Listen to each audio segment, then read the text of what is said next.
माझ्या सगळ्या home maker मैत्रिणींचं आजच्या व्हिडिओमध्ये मी खूप खूप स्वागत करते। आजच्या व्हिडिओमध्ये मी थोड्याशा स्टायलिंग टिप्स शेअर करणार आहे।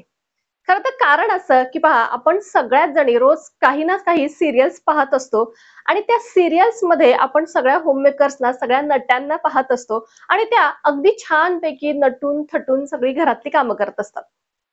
खरं तर रिअल लाईफ मध्ये हे पॉसिबल नाही हे आपल्यालाही माहिती आहे, त्यामुळे आपण त्या सगळ्या प्रकाराकडे खरं तर दुर्लक्ष करतो।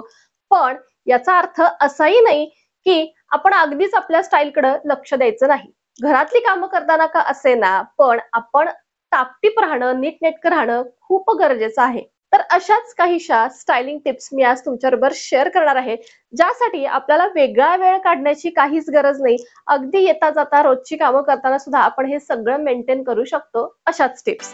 तर सुरुवात करूयात आपल्या स्टाईल मध्ये महत्त्वाचा भाग असणाऱ्या अशा आपल्या केसांपासून। तर ज्यांचे केस दाट असतात ना, ते आपले केस कसेही स्टाईल करू शकतात, म्हणजे त्यांना खूप सारे ऑप्शन असतात। पण ज्यांचे केस माझ्यासारखे असे विरळ असतात ना, त्यांना मात्र खूप लिमिटेशन्स येतात। तर आपल्या या विरळ केसांना छानपैकी असं व्हॉल्यूम यावं, ते छान दिसावेत, यासाठी मी इथे एक हेअर कट सजेस्ट करेन, जो मी नेहमी करते।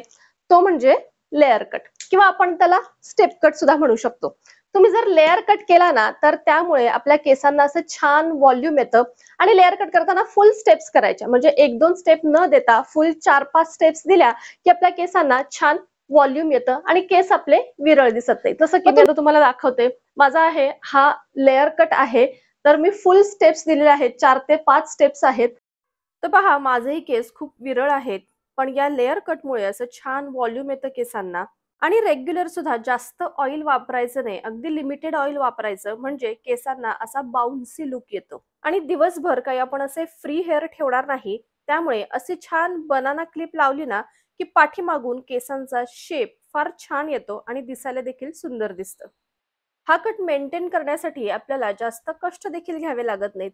म्हणजे ज्यावेळेस आपल्याला केस बांधायचे असतात ना वर, त्यावेळेस असे आतल्या साईडला कर्ल करायचे आणि गुंडाळून वरती बांधायचे। एखादा मोठा क्लिप वापरायचा, जेणेकरून असे टाईट केस आपले वरती बसतील। आणि एक 3-4 तास तुम्ही असेच केस ठेवले ना, आपलं घरातलं सगळं काम उरकेपर्यंत, तरी सुद्धा हे जे लेयर असतात केसांचे, ते एकदम छान मेंटेन होतात। या पद्धतीमुळे सेपरेट हेअर ड्रायरनी आपल्याला हेअर कर्ल करावे लागत नाहीत, त्या स्टेप्स दिसण्यासाठी असे बांधले की ऑटोमॅटिक ते कर्ल होतात। आता आपली टिप नंबर 2, केसांना तर आपण लेयर कटनी व्हॉल्यूम दिलं, पण कपाळ जर असं माझ्यासारखं मोठं असेल तर काय करायचं?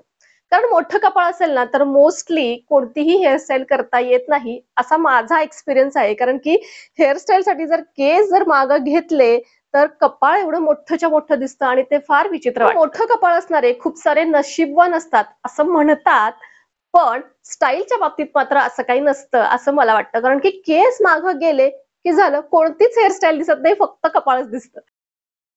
त्यामुळे खरं तर पहिल्यापासून माझा असतो तो म्हणजे असा साइड कट। साइड कटमुळे काय होतं ना, असं कपाळ थोडंसं झाकलं जातं आणि चेहऱ्याला थोडासा शेप येतो असं मला वाटतं। त्यामुळे मी नेहमी साइड कट करते। त्यामुळे तुमचं देखील असं कपाळ मोठं असेल आणि तुम्हाला असं झाकावंसं वाटत असेल ना, तर साइड कट नक्की ट्राय करा। मैत्रिणींनो, मध्यंतरी माझे केस खूप खराब झाले होते, म्हणजे रफ, ड्राय, टँगल्ड, स्प्लिट एंड्स झाले होते। आणि मी हेअर इलास्टिसिटी टेस्ट केली तर माझा केस पटकन तुटायचा। मग मी अशा एका प्रोडक्टच्या शोधात होते, जो माझ्या या सगळ्या केसांच्या प्रॉब्लेम्स पासून माझी सुटका करेल। खरं तर खूप सारे प्रोडक्ट्स आहेत, पण ते केमिकल बेस्ड आहेत। आणि आपण जर DIY करायला गेलो तर ती प्रोसेस ही फार टाइम कंझ्युमिंग आहे आणि रिझल्ट तर मला झटपट हवा होता। मग मी मामाअर्थचा हिबिस्कस डॅमेज रिपेअर शॅम्पू आणि कंडिशनर वापरायला सुरुवात केली आणि रिझल्ट वाव! या शॅम्पू मध्ये हिबिस्कस आणि करी लीव्स असल्यामुळे आपले केस स्ट्रॉंग तर होतातच, शिवाय त्याच्या मुळांना संपूर्ण पोषण मिळते। आणि त्यामुळे आपल्या केसांचे जे सगळे प्रॉब्लेम्स आहेत ना, ते झटपट दूर होतात। उत्तम रिझल्टसाठी रेग्युलर या शॅम्पूने आपल्या स्कॅल्पला मसाज करायचा आणि केस धुवायचे। आणि यानंतर कंडिशनर अप्लाय करायचा। कंडिशनर अप्लाय करताना सुद्धा आपल्या केसांची जी संपूर्ण लेंथ आहे, तेवढा व्यवस्थित कंडिशनर अप्लाय करायचा। तर आता मामाअर्थचा हा हिबिस्कस डॅमेज रिपेअर शॅम्पू आणि कंडिशनर मी वापरायला सुरुवात केल्यापासून जे आधीचे प्रॉब्लेम्स होते ना, हे सगळे प्रॉब्लेम्स आता दूर झालेले आहेत।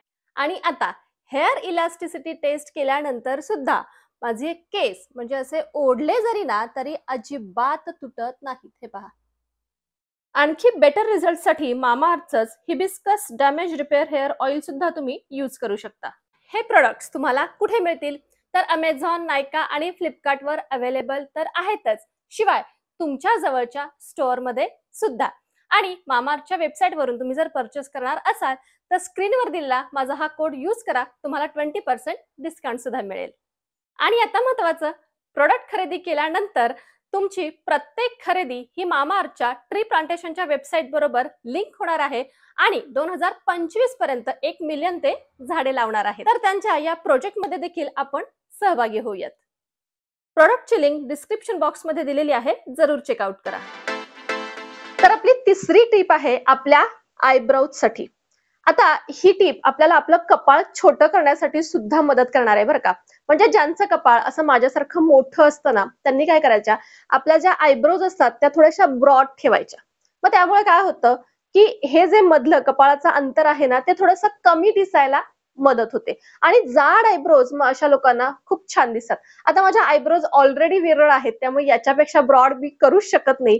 आणि जर करायचे असतील कधीच तर थोडीशी पेन्सिल वगैरे फिरवते, त्यामुळे मग त्या छान अशा ब्रॉड दिसतात. तर त्यामुळे तुमचं जर कपाळ मोठं असेल ना तर एक लक्षात ठेवायचं, आयब्रोज आपल्या थोड्याशा ब्रॉड ठेवायच्या. तर आपली चौथी टिप आहे आपल्या टिकलीविषयी. आता आपलं कपाळ मोठं आहे म्हणून अशी भली मोठी टिकली अजिबात लावायची नाही. आपला चेहरा थोडासा एजेड दिसतो त्यामुळे, असं मला वाटतं बरं का. म्हणजे हा कधीतरी ठीक आहे, म्हणजे तुम्ही छानपैकी अशी हेवी साडी नेसलेली आहे, हेवी ज्वेलरी वगैरे घातलेली आहे, अशा वेळेस मोठी टिकली छान दिसते. पण तुम्ही छानसा सुंदरसा असा नाजूकसा ड्रेस घातलाय, नाजूकसा थोडंसं ज्वेलरी वगैरे वापरलीये, अशा वेळेस अगदी छोटीशी नाजूकशी टिकली वापरायची. म्हणजे आपला चेहरा असा छान नाजूक दिसतो आणि जास्त एजेड वाटत नाही. चेहरा आपला यंग दिसायला याच्यामुळे मदत होते.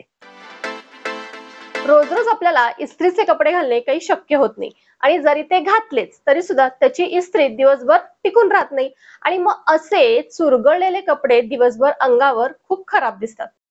त्यामुळे रोज वापरण्यासाठी आपल्या कलेक्शन मध्ये असे कपडे ठेवायचे ज्याला अजिबात इस्त्री लागत नाही.